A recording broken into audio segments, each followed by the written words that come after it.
ভালোবাসা থেকে গড়ে ওঠা সেই সম্পর্কটাকে বিয়ের বন্ধনে আবদ্ধ বাঁধতে বেশি সময় লাগেনি বাহার এবং তার স্ত্রীর। বিয়ের মাত্র 1 মাস 10 দিন পরেই পরিবারের তাগিদে জীবিকা নির্বাহনের উদ্দেশ্যে দূর ওই ওমান প্রবাসে পাড়ি জমান বাহার ভাই। তার ওই কিছুদিন পরে তার স্ত্রীর কোল জুড়ে আসে একজন কন্যা সন্তান। বলা হয় যে যার একজন কন্যা সন্তান আছে সে একটি জান্নাতের মালিক। এভাবে চলতে থাকে। এভাবে চলার পরে 2 বছর অতিবাহিত হওয়ার পরে যখন প্রিয় ভাই দেশে আসার জন্য প্রিপারেশন নিচ্ছেন, সবাই খুশি, তার ফ্যামিলি খুশি, তার স্ত্রী খুশি, তার সন্তান খুশি, সে তার বাবাকে দেখবে, সেও অনেক খুশি যে তার ফ্যামিলির সাথে সময় অতিবাহিত করবে, আনন্দ ভাগাভাগি করবে। কিন্তু দেখা যাচ্ছে আল্লাহর পরিকল্পনা হচ্ছে সবচেয়ে বড় পরিকল্পনা।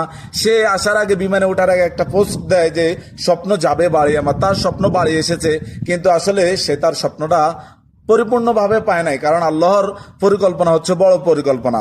সে দেশে আসে, বাংলাদেশে হযরত শাহজালাল আন্তর্জাতিক বিমানবন্দরে আসে। তার পরিবার পরিজন তাকে রিসিভ করার জন্য এয়ারপোর্টে যায়, তাকে রিসিভ করে নিয়ে আসার পথে আসতেছে এর মাঝখানে যে ড্রাইভারটাকে নিয়ে গেছে সেই ড্রাইভারটা মাঝে মধ্যে ঘুম পাচ্ছে।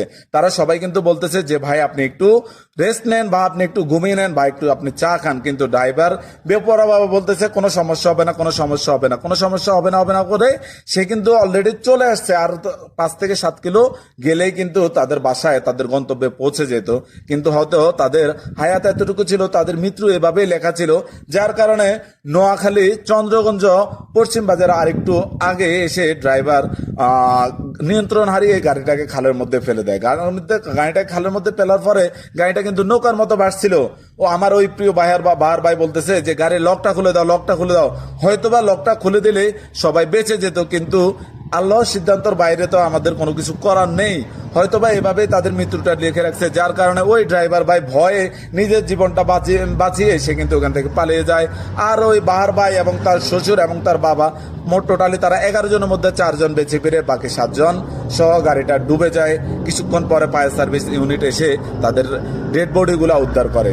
এটা থেকে আসলে আমাদের অনেক জিনিস শিখার আছে। আমরা কিন্তু কখনো আমাদের মৃত্যুটা কিভাবে হয়েছে আমরা এই জিনিসটা দেখি, কিন্তু মৃত্যুটা আমাদেরকে কে দিয়েছে আমরা এটা ভুলে যাই। আল্লাহ আমাদের মৃত্যুটাকে কিন্তু একটা নির্ধারিত করে দিয়েছে। যখন যে পর্যন্ত আপনার আমার হায়াত রেখেছেন, আমি ওই পর্যন্ত বেঁচে থাকবো। এর থেকে বেশি 1 বিন্দু পরিমাণও বাঁচতে পারবো না, 1 বিন্দু পরিমাণও আহার বক্ষণ করতে পারবো না।